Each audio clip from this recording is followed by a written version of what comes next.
चीज़ें मैं यहाँ पे कवर कर लेता हूँ डिफरेंट,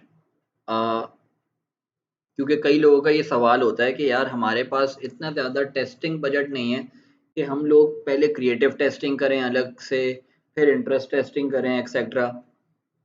तो उन लोगों के लिए ये रिकमेंडेड है कि ये रिकमेंड कर रहा हूँ मैं उन लोगों के लिए जिनका बजट लो है। मैं इस चीज़ को प्रेफर नहीं करता हूँ बिल्कुल भी, ठीक है, क्योंकि इसमें जो आपके टेस्टिंग रिजल्ट होते हैं ना वो हिंडर्ड होते हैं। वो आप कह नहीं सकते कि बहुत अच्छे टेस्ट सही मेरे पास 100% अच्छे टेस्टिंग रिजल्ट्स आए। तो मैं प्रेफर नहीं करता हूँ, लेकिन अगर बजट लो है तो फिर आप लोग ये कर लीजिएगा कि एक कैंपेन बनाइएगा, कन्वर्जन परचेज। ठीक है, कन्वर्जन कैंपेन होगा, इवेंट विल बी परचेज, और एबीओ कैंपेन बनाइएगा, एड सेट बजट ऑप्टिमाइजेशन। ठीक है, हर एड सेट को इंडिविजुअल पैसे दिए जाएंगे, और हमने हर एड सेट को इंडिविजुअल पैसे दे दिए कि ये मतलब बेसिकली यहाँ पे हम इंटरेस्ट और एड्स साथ टेस्ट कर रहे हैं।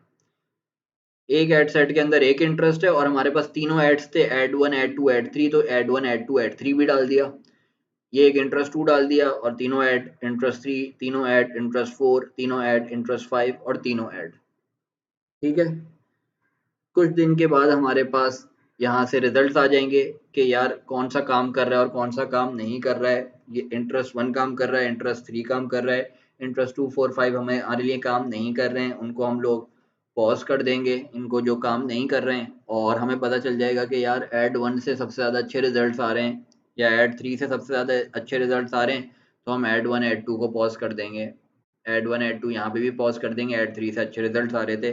तो बेसिकली हमें 2 इंटरेस्ट भी मिल गए और एक ऐड क्रिएटिव भी मिल गया जो कि अच्छा काम कर रहा है। सही है। अब मूविंग फॉरवर्ड, अब कुछ लोग सवाल करते हैं what to do if no audience और इंटरेस्ट इज वर्किंग। हम सिंगल इंटरेस्ट डाले जा रहे हैं और वो परफॉर्म नहीं कर रहा है। रेयरली होता है ये, लेकिन अगर किसी के साथ हो जाए, किसी नीश में हो जाए, तो then what we will do, then we will use conversion purchase का हम एक कैंपेन बनाएंगे। Conversion is the objective, purchase is the event, and we will stack all the relevant interest of the product in that ad set. चाहे वो 5 interest हैं या 7 interest हैं या 8 इंटरेस्ट हैं, ये वो स्टेज है जब कुछ काम नहीं कर रहा है, उस वक्त हम लोग ये कर रहे हैं। ठीक है, ये 8 हमने इंटरेस्ट डाल दिए और अपने तीनों ऐड 1 ऐड 2 ऐड 3 डाल दिए। फिर कुछ अरसे के बाद हमें पता चल जाएगा कि यार इसमें से जो लीस्ट परफॉर्मिंग एड क्रिएटर्स कौन से थे, ऐड 1। ठीक है, ऐड 1 ऐड 2 जैसे खराब परफॉर्म कर रहे थे, we will pause them, let ad 3 को चलने देंगे। और इस स्टैक्ड हमने जो जो एड सेट बनाया है स्टैक्ड इंटरेस्ट करके, इंटरेस्ट को एक जगह पे स्टैक करके, ये अब अच्छा परफॉर्म कर रहा है हमारे लिए। तो अब इसको हम लोग करेंगे कैसे, अब इसको हमने स्केल कैसे करना है, इसको हम स्केल करेंगे। आप चाहें तो बजट भी इंक्रीज कर सकते हैं वर्टिकली, कि यही बना हुआ है, हमने एड्स पॉज कर दिया, एड 3 एक्टिव है और इसका मैं 20% से हर 3-4 दिन के बाद बजट बढ़ाता रहूं, या तो ये तरीका है। और अब इसी को अगर आपने तेजी से स्केल करना है तो आप क्या करेंगे कि इस एड सेट को डुप्लीकेट करेंगे 3 बार। ठीक है, जैसे कि हम आप इस तरीके से समझें कि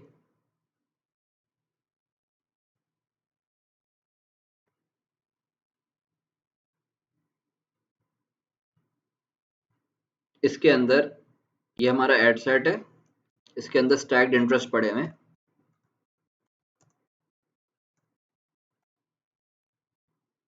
ठीक है, and now it is performing. अब हमने इसको स्केल करना है, इसके ऊपर डेली का हमने 2100 लगाया हुआ है, काम कर रहा है। या तो मैं 3% वो 20% एवरी 3 डेज इंक्रीज करता रहूंगा बजट, और मैं चाह रहा हूँ अब तेजी से स्केल करो यार, इसके ऊपर 10,000 रुपये मैंने लगाने हैं इस कैंपेन के ऊपर। तो उस वक्त आपने इसको कैसे करना है, you will duplicate it into a new campaign. ठीक है, जो भी आप अपना नाम दे दीजिएगा उस कैंपेन को। हमने इसको डुप्लीकेट कर दिया है न्यू कैंपेन के अंदर, और नंबर ऑफ कॉपीज 3।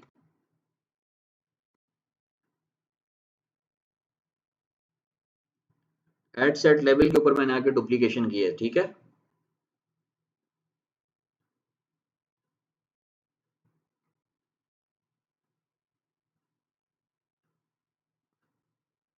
तो ये कैंपेन था वो। अब एडिट करते हैं इसको। इसमें देखें तीनों एड सेट आ गए, और मैं अब इसको चाह रहा हूँ कि मैं इसको 10,000 रुपये बजट दे दूँ। तो ये तीनों में तो ऑडियंसेस सेम है, तो ऑडियंसेस ओवरलैप ना हो, तो हम एक्टिव करेंगे यहाँ पे campaign budget optimization, and we will, और जो भी बजट हमने एलोकेट करना है 10,000 रुपीज या जो भी है, वी विल एलोकेट और हम पब्लिश कर देंगे। इट इज दैट सिंपल, ठीक है। इसकी डुप्लीकेशन इस तरीके से हो रही होगी।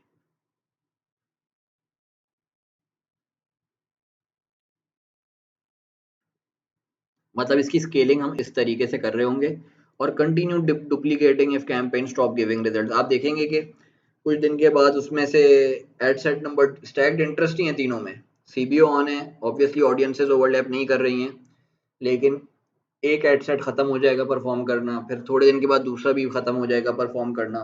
उनको पॉज कर दीजिएगा, जो एक चल रहा है उसको चलने दें जब तक वो चल रहा है, लेकिन अब उसको मजीद डुप्लीकेट कर दें, एक और उसको डुप्लीकेट मार दें 3 एड्स के साथ, 3 एड सेट्स के साथ, एंड वो कुछ दिन तक आपको अच्छे रिजल्ट दे रहा होगा फिर से, ठीक है। और अच्छा, अब जब हम लोग कभी कभी ऐसी स्टेज आती है कि हम लोग का सब कुछ अच्छा काम कर रहा होता है, सारे कैंपेन्स अच्छे काम कर रहे हैं, प्रॉपर स्ट्रेटेजी लगी हुई, अच्छे रिजल्ट्स आ रहे हैं, बट एक फेज आता है कभी कि यार, रेयरली आता है, मतलब किसी के साथ ऐसा फेज ना आए, लेकिन आपके जो सारे कैंपेन है ना वो परफॉर्म करना बंद कर देते हैं और पुअर रिजल्ट देने लगते हैं। जैसे कि जब ये अभी iOS चेंजेस आ रही हैं ना, iOS चेंजेस आ रही थी, इनिशियली रोल कर रहा था, फेसबुक भी कुछ अपडेट्स कर रहा था, चेंजेस कर रहा था अपने एल्गोरिथम में, तो कई कैंपेन्स ने ना परफॉर्म करना बंद कर दिया था, एड्स मैनेजर के अंदर ग्लिचेस शुरू हो गए थे, और रिजल्ट्स बहुत बुरे आ रहे थे। मतलब जो चीज़ें आपके लिए अच्छा काम कर रही थी, तो रिजल्ट्स बहुत बुरे हो गए थे। तो उस सिनारियो में हमने क्या करना होता है, और वो एक लंबा फेज था, that was like 7 to 10 days, और कई कई एड अकाउंट्स के लिए तो वो फेज 15-20 डेज भी रहा। तो जब अब ऐसा फेज आ जाता है ना, तो हम अपना डेली एड स्पेंड कर रहे हैं, उसको वेस्ट तो नहीं होने देंगे ना, कि यार डेली एड स्पेंड हुआ जा रहा है, रिजल्ट आ नहीं रहे। तो ऐसी स्टेजेस के अंदर हमने क्या करना चाहिए, we make a conversion campaign, conversion purchase CBO campaign. उसके अंदर 4 एड सेट्स बनाते हैं। एक ब्रॉड, ठीक है, जो पिछले इंटरेस्ट हमारे लिए काम कर रहे थे, जो भी ऑडियंसेस काम कर रही थी, यहाँ पे उनको स्टैक कर देंगे।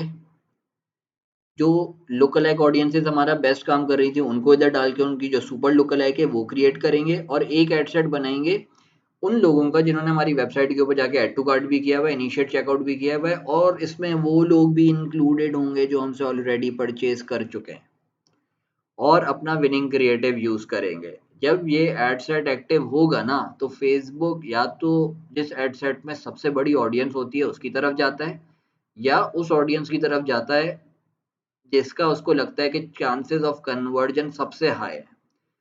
तो इस पर्टिकुलर कैंपेन स्ट्रक्चर में Facebook will start spending money on this ad set, और यहाँ से कुछ रिजल्ट्स आने लगेंगे आपके पास। एंड ओवर टाइम ये करने का मकसद क्यों है, क्योंकि CBO trains all the audiences. CBO का जो है ना, जो फेसबुक का जो ये कैंपेन बजट ऑप्टिमाइजेशन, ये एक एड सेट, दूसरे एड सेट, तीसरे एड सेट, चौथे एड सेट को ये लोग आपस में ट्रेन कर रहे होते हैं। तो यहाँ पे वो अभी रिजल्ट्स बुरे आ रहे हैं, इसीलिए यहाँ पे हमने वेबसाइट के लोग डाले, और परचेजेस जिन्होंने परचेज कर लिया उनको भी इंक्लूड कर दिया है, ताकि फेसबुक इनको स्टडी करके, इनके बिहेवियर, इनकी चीज़ों को स्टडी करके, जो लोग परचेज हमसे ऑलरेडी कर चुके हैं, बेहतर डिसीजन ले, और आइडेंटिफाई करे कि यार कौन लोग हैं जो कि इस प्रोडक्ट को बाय कर रहे हैं, उनके इंटरेस्ट क्या थे, उनकी डेमोग्राफिक्स क्या थी, और वो ट्रेन करना शुरू करे सुपर लोकल लाइक में भी, वैसे ही लोगों को ढूंढना शुरू करे, ब्रॉड में भी, स्टैग्ड इंटरेस्ट में भी। And after 4-5 days 7 days you will start seeing कि आपका ब्रॉड सबसे अच्छा काम करने लग गया है। देन यहाँ से भी रिजल्ट्स आ रहे हैं और यहाँ से भी रिजल्ट्स आ रहे हैं।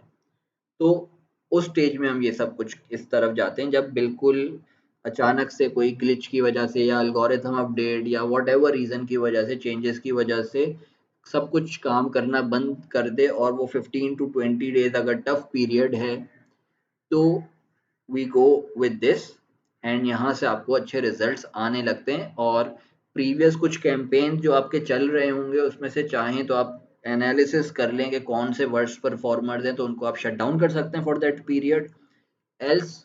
और जो थोड़े से बेहतर परफॉर्म कर रहे हैं जिनका फिर भी ROS पॉजिटिव है, लेट देम रन, उनको स्विच ऑफ नहीं कीजिएगा और ये कैंपेन एक स्ट्रक्चर खड़ा कर लीजिएगा, ये कैंपेन बना लीजिएगा, and you will see that results will improve. ठीक है, और जब once everything is back to normal तो चाहें तो इसको चलने दीजिएगा। और जो पहले वाला ऐड है, जो पहले वाले एड्स हैं उनको भी एक्टिव कर दीजिएगा। यहाँ पे स्ट्रक्चर लेकिन याद रखिएगा, टॉप ऑफ द फनल का स्ट्रक्चर इस वाले एड सेट में सेम रहेगा, इस वाले एड सेट में भी टॉप ऑफ द फनल वाला ही स्ट्रक्चर होगा, इसमें भी टॉप ऑफ द फनल वाला ही स्ट्रक्चर होगा। और इसमें लेकिन सारी ऑडियंसेस, कस्टम ऑडियंसेस इंक्लूडेड होंगी जिन्होंने एड टू कार्ट भी किया, इनिशिएट चेकआउट भी किया और परचेजेस भी की हुई। ठीक है, so we are done for today. ठीक है।